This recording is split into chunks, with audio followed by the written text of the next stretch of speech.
আসসালামু আলাইকুম। বাংলাদেশের রাজনৈতিক আঙ্গিকে এখন একটি বিষয় সবচেয়ে বেশি আলোচিত।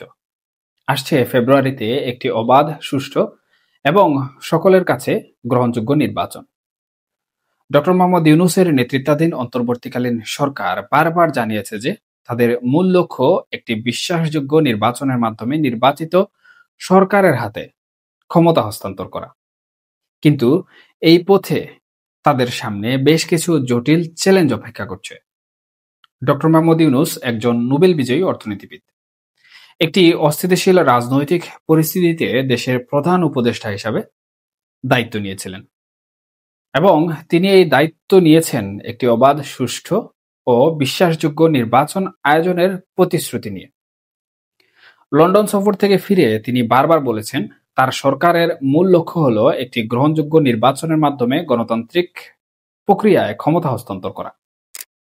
এটি একটি প্রশংসনীয় উদ্দেশ্য, কিন্তু এই পথে বেশ কিছু জটিল বাধা রয়েছে।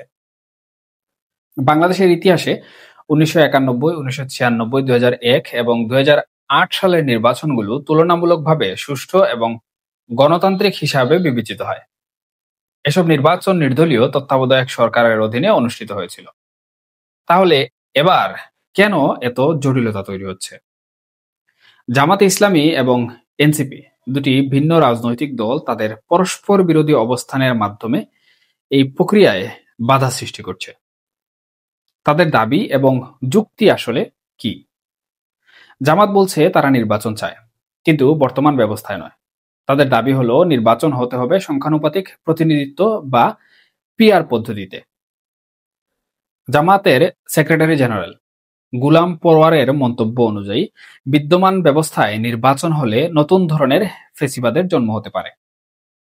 এই দাবির পেছনে তাদের যুক্তি হলো পিআর পদ্ধতি আরো ন্যায়সঙ্গত এবং সব দলের প্রতিনিধিত্ব নিশ্চিত করবে।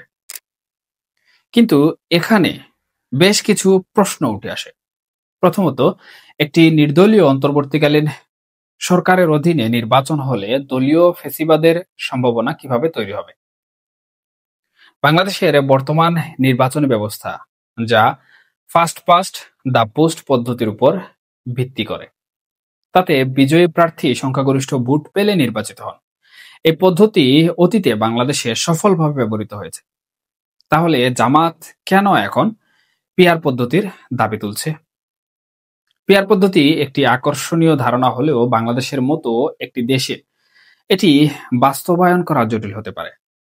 এই পদ্ধতিতে কোনো দল একক সংখ্যাগরিষ্ঠতা না পেলে জোট সরকার গঠনের প্রয়োজন হয়, যা রাজনৈতিক অস্থিতিশীলতার কারণ হতে পারে।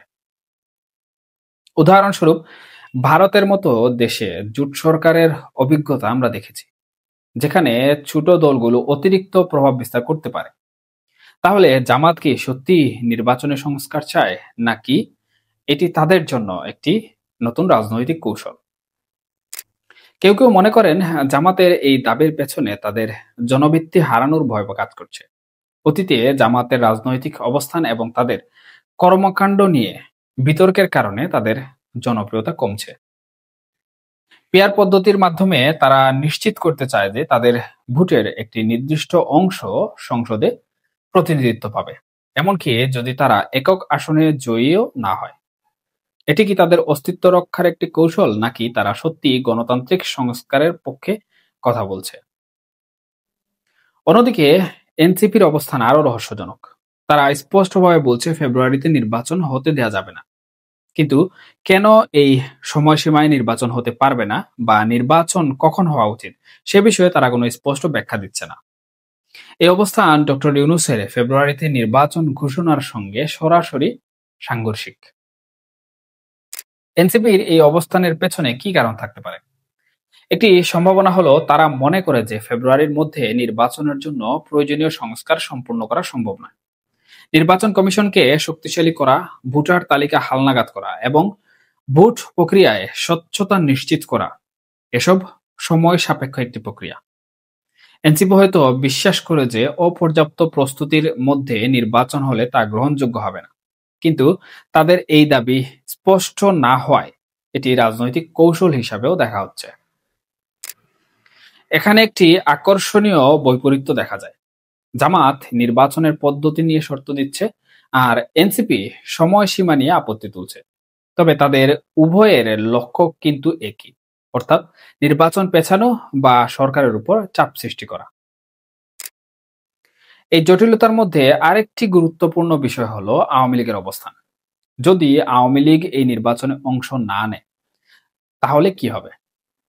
আওয়ামী লীগ বাংলাদেশের রাজনীতির একটি প্রধান শক্তি, এবং তাদের অনুপস্থিতিতে একটি নির্বাচন কতটা অংশগ্রহণমূলক বা গ্রহণযোগ্য হবে তা নিয়ে প্রশ্ন থাকবে। অতীতে আমরা দেখেছি 2014 সালের নির্বাচনে বিএনপি অংশ না নেয় সেই নির্বাচন বিতর্কিত হয়েছিল। একইভাবে আওয়ামী লীগের অনুপস্থিতি ডক্টর ইউনূস সরকারের জন্য একটি বড় রাজনৈতিক চ্যালেঞ্জ হয়ে দাঁড়াতে পারে। আওয়ামী লীগের অংশগ্রহণ নিশ্চিত করা ডক্টর মোহাম্মদ ইউনূসের জন্য একটি কঠিন কাজ হবে। তাদের সঙ্গে সংলাপ, তাদের আস্থা অর্জন এবং নির্বাচনী প্রক্রিয়ায় তাদের সম্পৃক্ত করা অত্যন্ত জরুরি। কিন্তু জামাত এবং এনসিপির শর্তের মধ্যে এই ভারসাম্য বজায় রাখা সরকারের জন্য একটি বড় পরীক্ষা।